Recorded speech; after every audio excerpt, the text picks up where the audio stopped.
So I'm Thomas Harding. I'm a lawyer in Surrey, British Columbia, which is near Vancouver. I've been practicing for about 24 years. I do personal injury and brain injury cases. This is Gordon Johnson. I'm a personal injury lawyer from Wisconsin. I focus my entire practice on brain injury. Thomas, I understand your daughter had a concussion. Yeah, this is about 3 years ago. She was riding her horse Monty at a competition, and the grass was wet and the horse slipped. My daughter came off, landed first on her shoulder and then her head. She was knocked out, lay on the ground on her belly for a few moments, and then she had a convulsion or a seizure and rolled completely over onto her back, and had a fairly rigid arms down by her side posture. Because I do brain injury cases, I was very concerned, as you can imagine. Her mother was concerned.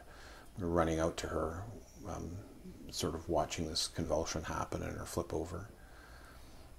It was lucky that the competition was about 10 blocks from the best children's hospital in British Columbia, so we just bundled her in the car and took her there directly rather than wait for an ambulance.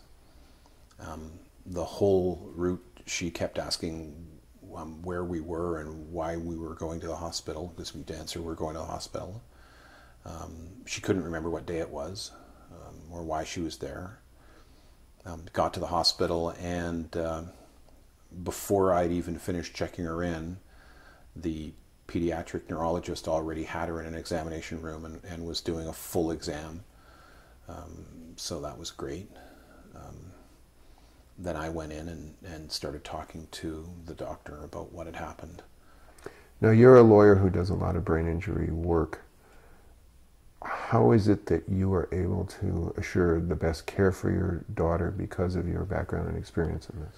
So the first thing I didn't want to do was be hysterical, because that wouldn't help. I wanted to give the doctor as much information as I could in a way that would be useful to her. So I was talking to her and the admissions nurse before, using all the proper medical vocabulary, the timing of that she actually struck her head, that we saw her strike her head, that she had some pre-trauma amnesia. She couldn't remember the last couple of jumps before this had happened, that she had post-trauma amnesia. She couldn't remember the drive. It took us 10 minutes or so, and she couldn't remember the drive itself. She kept asking the same questions, which was obviously confusion, but she kept telling us the same thing also, so that's called perseveration. And I was using all the proper vocabulary and telling the doctor the things that she would need to know to make a better diagnosis. So I thought that helped.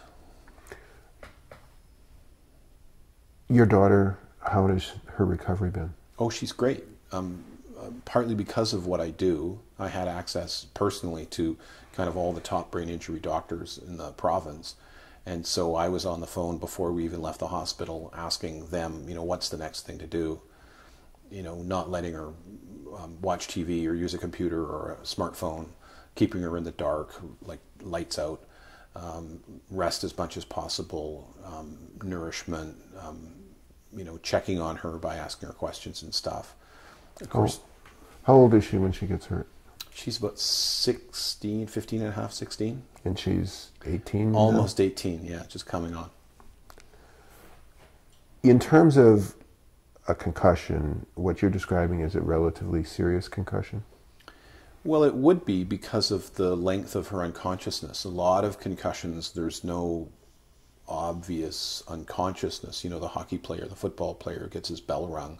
They're not obviously unconscious. They may be confused at the scene, but she was out. She was completely non-responsive. She also had a seizure?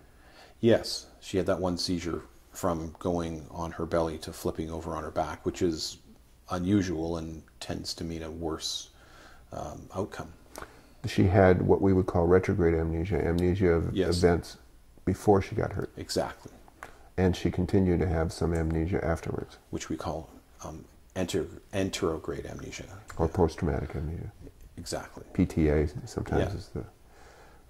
All of those things would push her into perhaps even a complicated mild category? Could. depending on the outcome, because it's always about outcome.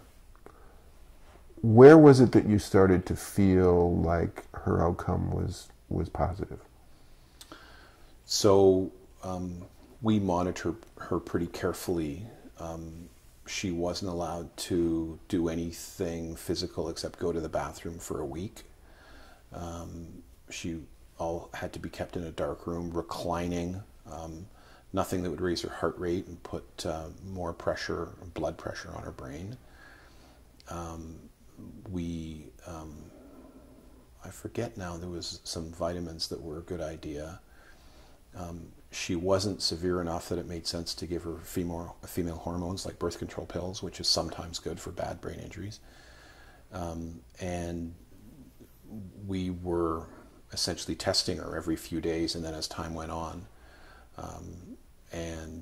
sent her for a neuropsych workup with a psychiatrist I know who specializes in brain injuries.